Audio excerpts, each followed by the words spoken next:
এটা হচ্ছে আগের দিনের ভিডিও, মানে হচ্ছে শনিবার 1 তারিখ। এই দিনকেই আমরা এখান থেকে বেরিয়েছি, আর আমি না সকাল সকাল উঠেই ভাত বসিয়ে দিয়েছি। আমাদের ট্রেন হচ্ছে সেই দুপুর 2:30-2:30টার দিকে, আর এদিকে সকাল থেকে দেখছি আকাশটা মেঘলা করে বসে আছে। সকালে তো আমি জল দিয়ে মুড়ি খেয়েছি, আর আমরা যেহেতু দুপুরে বেরোবো সেই কারণে খাওয়া দাওয়া করেই বেরোবো। আমার জানো তো এখনো পর্যন্ত কিছুই গোছানো হয়নি, সকাল থেকে ভাবছি কি করে যে সবকিছু গোছাবো। এইদিকে আজকেও বাজারে গেছিল আর এনেছে একটা ফুলকপি আর কয়েকটা বাটা মাছ। রান্নার তেমন কোনো ঝামেলা রাখবো না, ভাবছি একটু ফুলকপি ভাজা করবো, ডাল রান্না করবো, আর এই বাটা মাছগুলো ভাজা করবো। মাছগুলো আনার পর ও তো ধুয়ে দিচ্ছে, আর আমি এদিকে দেখো রান্না সবকিছু জোগাড় করে নিয়েছি। ভাত তো দেখেছো সেই কখন বসিয়েছি, এখন হয়েছে, তো ভাতটা উপর দিয়ে দিই। রান্নাটাই হচ্ছে এখন সব থেকে বড় কাজ, কারণ রান্নার পরে গ্যাসটাও তুলতে হবে আর রান্নাঘরটাও গুছিয়ে নিতে হবে। রান্না চাপিয়ে দিয়ে আমি আবার যাবো ঘরে, কারণ যেহেতু জিনিসপত্র গোছানো হয়নি আর একার পক্ষে জিনিসগুলো গোছানোও একটু কঠিন, তাই দুজনে মিলে সবকিছু গুছিয়ে নেবো। আর এই বড় ব্যাগটার মধ্যেই বেশিরভাগ জিনিসটাই কিন্তু চলে যাবে। সত্যি কথা বলতে চাইলে আমি কিন্তু বাড়িতে বসেই সবকিছু গুছিয়ে নিতে পারতাম, কিন্তু বেশিরভাগ জিনিসই আমাদের প্রত্যেক দিন প্রয়োজন হয়, সেই জন্য আর গোছানো হয়নি। এত জিনিসপত্র আমরা দুজন আজকে নিয়ে যেতে পারবো না, তবে যেগুলো পারবো সেগুলোই নেবো, আর বাদ বাকিগুলো এখানেই রেখে যাবো। আমার বর তো বেশ কিছু দিনের ছুটি নিয়েছে, তারপরে তো ও আবার আসবে,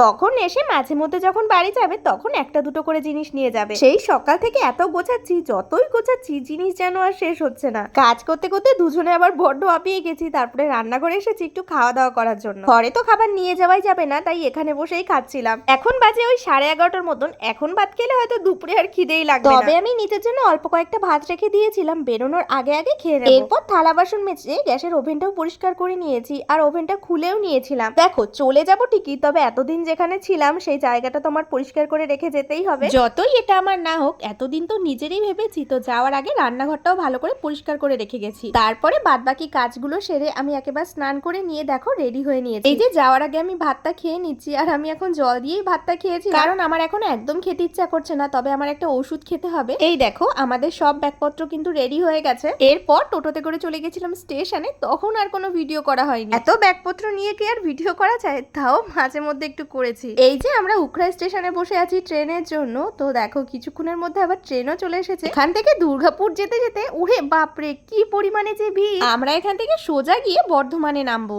এদিকে জানলা থেকে বাইরের দিকটা যে কি সুন্দর লাগছিল। বর্ধমানে নেমে তো আমার খিদে পেয়ে গেছে, নিয়েছিলাম একটা ঘুগনি আর একটা ঝালমুড়ি। আমাদের বাড়ি ফিরতে ফিরতে সেই সন্ধ্যে 7টা বেজে গেছিল।